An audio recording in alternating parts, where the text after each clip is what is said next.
In this video, our time together, we're going to walk through 3 different conflict resolution techniques that every couple, no matter how long you've been married, you must know it. They're simple, they're practical, they're shifts that will improve communication. Technique 1. Create a culture of appreciation. When love starts fading in a relationship, it's rarely about a lack of passion. It's usually about a lack of appreciation. Conflict grows when gratitude disappears. Think about this. When was the last time that you thanked your partner for something small, like, oh, thank you so much for making my coffee?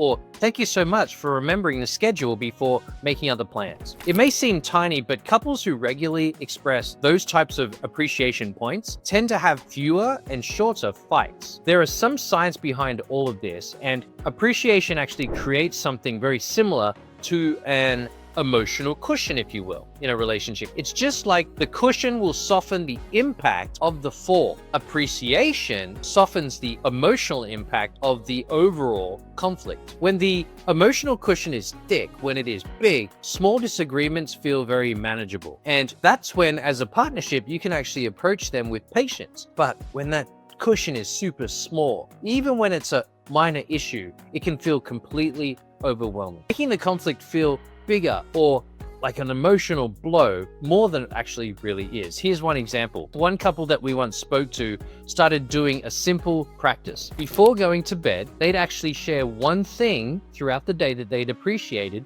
about the other. Now, if that may sound like, come on, thanks for making dinner, or I loved that you called to check in on me today. And over time, those tough conversations actually started to soften when they had the discussions. They were catching the tension early because both of them had actually already felt seen and had already felt valued by their partner. So make appreciation a daily ritual with your partner. Say thank you, make sure that you are on point and noticing the efforts, and remind them when they're valued. And this is going to create that safety net so that when the hard conversations come up, it will be possible for you to think something like this. When appreciation becomes a habit, conflict stops feeling like a threat. It starts to feel like actual teamwork, which will bring us to our second technique. Technique 2.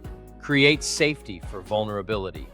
Ever tried opening up to somebody instantly in a relationship and instantly regretted it? That's what actually happens when a relationship doesn't feel emotionally safe. Because fights don't actually end the relationships. There's something much bigger. It's actually the conversations that never happen, what we're never talking about, the ones that stayed pushed down or buried. And they're the things that slowly pull people apart. When your partner opens up about feeling hurt, or about feeling unseen, your response decides what actually happens next. If you meet that honesty with a defensiveness, they're instantly going to shut down. If you meet it with a curiosity, you grow and you grow closer. What if you said, thank you for telling me that. I actually didn't see it and I didn't realize that I came across that way.